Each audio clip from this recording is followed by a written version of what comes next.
aí em diante. Entender como foi que surgiu essa questão do ministério diaconal. Encontrou já? Ok? Eu estou indo muito rápido, não? Dá para entender? Se for, queria que você me auxiliasse nesse trabalho de diácono. Se você perceber que agora, depois do almoço, alguém está dormindo, deixe Deus usar a sua mão assim para despertar e acordar a terra, entendeu? Você diz assim, aquela palavra lá de Jeremias: terra, terra, ouve a minha palavra. Amém, irmão? Você diga esse negócio, né? Eita, glória a Deus. A Oliveira está dormindo, irmão? Não. Tá não? Tá quase? Já estou preparada aqui. Isso, use a sua mão, irmão. Glória a Deus. Vamos lá. Atos 6, versículo 1 em diante. Tem um título aí? Tem? A instituição dos diáconos. A instituição do diácono. Foi Lucas que escreveu Atos, né? Quem botou esse número 6 aí foi Lucas? Não tinha número. Quem colocou esse título aí, a instituição do diácono, foi Lucas? Não, foi quando foi traduzido em português, a Sociedade Bíblica do Brasil resolveu acompanhar alguns costumes que já tinha, que é colocar capítulo e versículo, e surgiu isso aí mais de 1000 anos depois de Cristo, que veio surgir essa ideia de capítulo e versículo. E colocar título é coisa da Sociedade Bíblica para a gente localizar os títulos, e às vezes até atrapalha, né? Que tem um título e às vezes a gente olha o texto, deveria ter mais outros títulos, mas eu estou colocando isso aqui como uma observação importante. Ora, naqueles dias, crescendo o número dos discípulos, houve uma murmuração. Diga murmuração. Dos gregos contra os hebreus, porque as suas viúvas eram desprezadas no ministério cotidiano. Então, qual era o problema aqui? As viúvas não estavam sendo assistidas. Não havia um trabalho muito bem feito e focado nas mulheres que tinham perdido seus maridos, não tinham como sustentar. Seria basicamente o que a gente chamaria hoje? A gente chamaria hoje o que? Se trabalhei com uma viúva, chamaria o quê?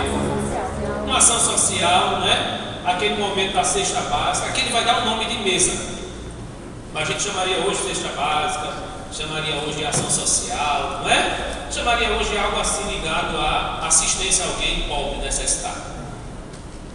Versículo 2: os 12, convocando a multidão dos discípulos, disseram: não é razoável que nós deixemos a palavra de Deus e sirvamos as mesas. Tem muito a ver servir as mesas com a palavra diáconos, ou diaconon, que aparece no grego, que é o servente. É o que a gente usaria hoje para garçom. Olha, aquele que vem servir alguém que está preparado para comer. Eu quero comer, quem vem? Aí vem um camarada e põe a mesa, a comida pronta. Então esse daí seria chamado hoje de garçom, mas naquela época seria chamado de diácono. A gente pega emprestada a palavra diácono do grego e a gente usa no português também. Como era usado também para o servo, o escravo também era diácono. O 3: escolhei, pois, irmãos, dentre vós 7 varões. Como seriam os 7? De boa reputação, cheio do Espírito Santo e de sabedoria, aos quais constituamos sobre este importante negócio. Diga importante negócio. É importante ou não é? É ou não é? Está sendo? Amém. Diga, é importante. É importante. A gente vai ver como falta ainda, né? 4. Mas nós perseveraremos na oração e no ministério da palavra. Quem vai viver da oração e do ministério da palavra é quem? Aqui? Os apóstolos, que são os missionários plantadores de igreja, que vão levar o evangelho a quem nunca ouviu ainda. Tem pessoas que têm esse ministério apostólico. O ministério apostólico não é alguém que está no topo comandando um monte de bispos, que comanda um monte de pastores, que comanda um monte de presbíteros, que comanda um monte de evangelistas, que comanda um monte de diáconos, que comanda não sei o que mais. Não é hierarquia, pirâmide, não é. O trabalho, ele é assim, ó. Estamos juntos e todo mundo está unido para fazer o trabalho. Não tem esse negócio no corpo de Cristo. Mas na instituição igreja, que quando virou empresa, quando virou instituição registrada em cartório, quando teve que ter um CNPJ, aí começou a aparecer presidente, vice-presidente, secretário, tesoureiro, porque na nossa cultura é preciso dar nome a funções e colocar a função de cada um. E às vezes, por uma questão de ordem, precisa dar hierarquia para que a ordem seja feita. Não é que isso seja satânico, mas às vezes complica. Às vezes ensoberbece, orgulha as pessoas, porque está numa função tal, acha aquela função e a outra, existe uma diferença diante de Deus. Na verdade é que muito é dado, muito será cobrado. É a única coisa que tem diferença no reino de Deus. O resto tudo é pó e vai voltar para o pó. Diga amém. A gente vai ver aqui,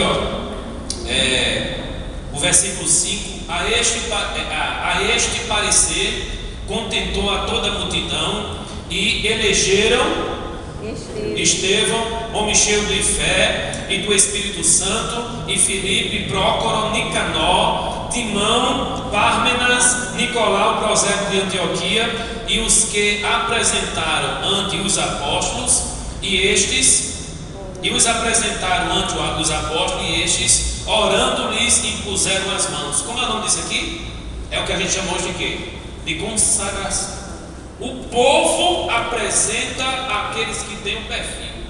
O povo nota quem presta e quem não presta para as coisas. Então, se você, no caso é Nilton, está pastoreando aonde? Marco Moura. Aí você quer escolher alguém para diácono. Você diz: eu gostei de você, você é uma pessoa que sempre anda comigo, você vai ser meu diácono. Ajoelha aí. Diácono. Amém, irmão? Amém. Vai ser assim? Não. Embora algumas pessoas fazem isso, existe, vamos dizer assim, algo que vai reger o trabalho do diácono, que a gente encontra lá em Timóteo e lá em Tito. Estão lembrando que a gente leu aqui? Então a gente vai trabalhar exatamente isso, preocupar-se com o que é o ofício e como apontar alguém